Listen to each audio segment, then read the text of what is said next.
con nuestros compañeros de trabajo, en la fábrica, en el campo, etcétera, donde nosotros, mediante las experiencias, logramos el autodescubrimiento.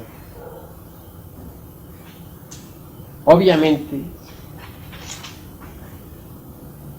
las experiencias son las que nos hacen aflorar nuestros propios errores en presencia de nuestros insultadores, por ejemplo. Aflora el yo de la ira. En presencia del vino, aflora el yo de la borrachera. En presencia de personas del otro sexo, si no estamos alertas y vigilantes, como el vigía en época de guerra, aflora la lujuria. Así pues, resultan útiles las experiencias para conocernos a sí mismos.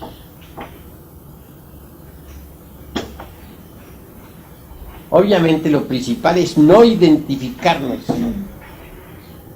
con ningún acontecimiento, con ningún evento, con ninguna circunstancia. Necesitamos aprender a ver los distintos eventos y circunstancias sin identificarnos con los mismos. Necesitamos aprovechar cada experiencia, por dolorosa que sea, para el autodescubrimiento. Cuando uno se está observando a sí mismo, ve cuán útiles son las experiencias. Si nos retiráramos a una caverna solitaria sin habernos autodescubierto, sin habernos conocido a sí mismos, sin haber disuelto el ego, el resultado sería el más absoluto fracaso.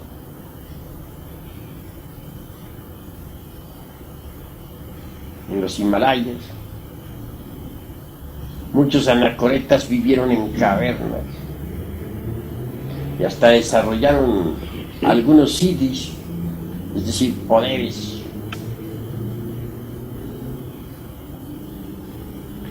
Esos ermitaños, a base de rigurosas disciplinas esotéricas, consiguieron el samadhi.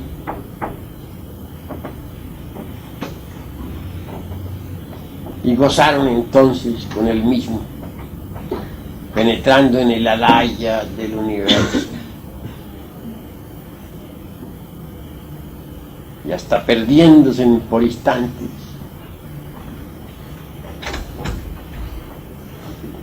en el supremo Parabrahma, Hatma.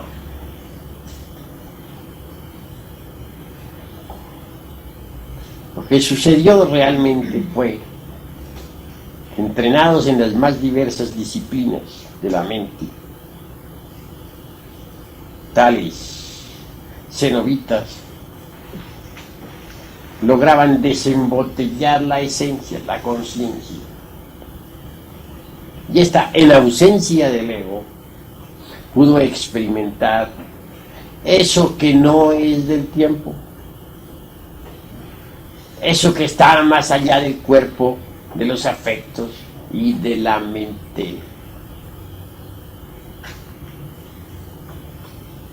Embriagados pues con el soma del samadhi,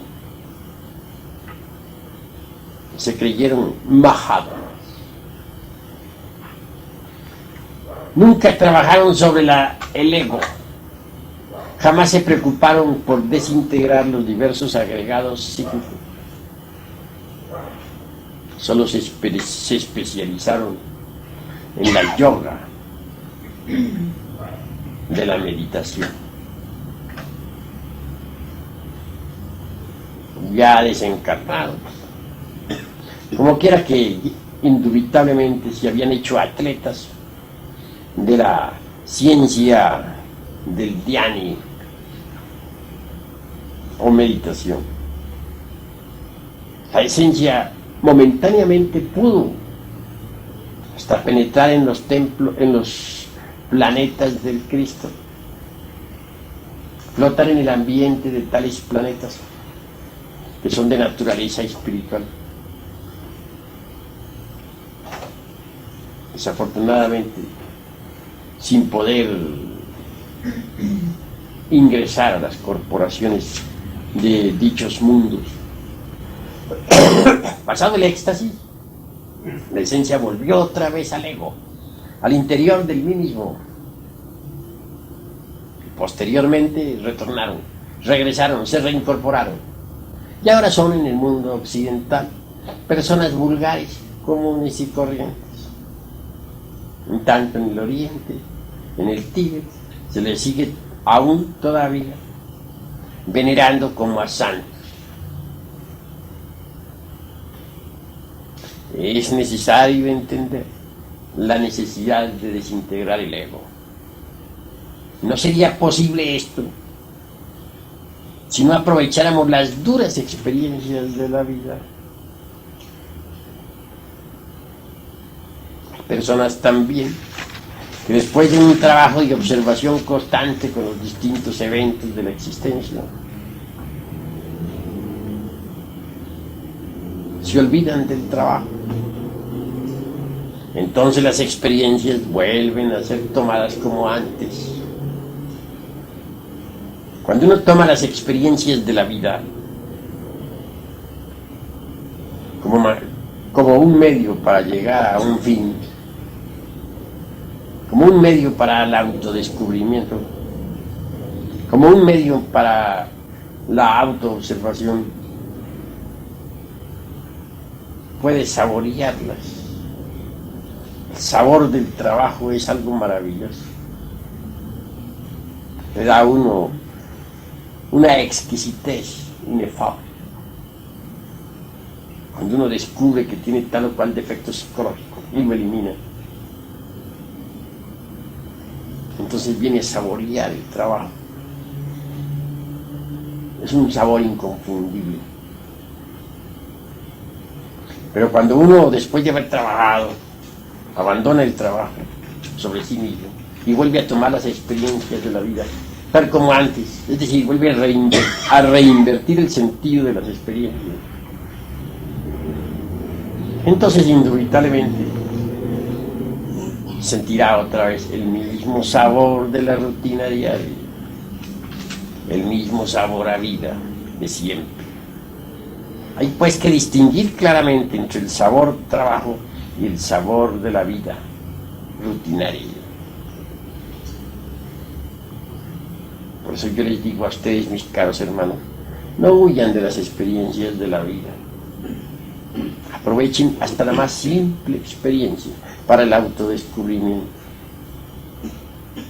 Cualquier evento, por insignificante que sea, nos permite el autoconocimiento.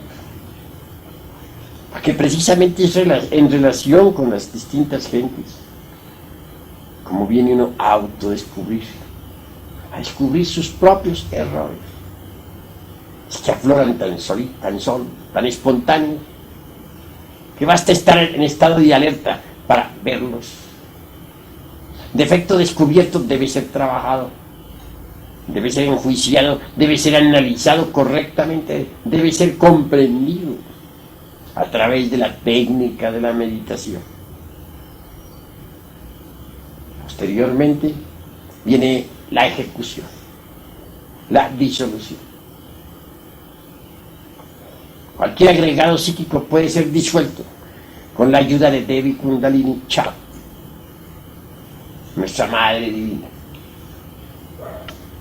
Si nosotros le suplicamos que elimine de nuestro interior el agregado psíquico que hemos comprendido, ella así lo hará, lo desintegrará y quedaremos libres de tal defecto. Cuán dichoso se siente uno cuando elimina de sí mismo algún defecto. Siente uno como si le hubieran quitado una abrumadora carga de encima. ¡Cuánta dicha! Y a medida que los distintos agregados psíquicos se van desintegrando, la esencia, el Buddhata, se van siendo liberados. Y cuando todos los agregados han sido reducidos a polvareda cósmica, desaparece la conciencia egoica y solo queda la conciencia limpia del ser, la conciencia prístina, original. Así pues, bien vale la pena que aprovechemos las experiencias prácticas de la vida para el autodescubrimiento. Sin ellas no sería posible el autodescubrimiento. Aquellos ermitaños que en tiempos idos se encerraron en las cavernas para meditar, alimentados por ahí con hierbas, raíces del bosque, realizar en sí mismos el vacío iluminador. Una cosa, mis queridos hermanos, es experimentar el vacío iluminador. Y otra cosa es, en verdad les digo, realizar en sí mismos al vacío iluminador. Hubo santos, místicos, ermitaños en el Oriente que experimentaron el vacío iluminador. Pero como quiera que no trabajaron sobre sí mismos, como quiera que no eliminaron los agregados psíquicos, no pudieron realizar en sí mismos el vacío iluminador. Experimentar la naturaleza del vacío iluminador es útil, mis queridos hermanos, muy útil. Pero solamente nos quedamos en ese estadio del ser y no autorrealizamos interiormente el vacío iluminador, habremos perdido el tiempo, lamentablemente. No podríamos verdaderamente realizar en sí mismos el vacío iluminador si antes no trabajáramos desintegrando el ego, el mí mismo, el sí mismo.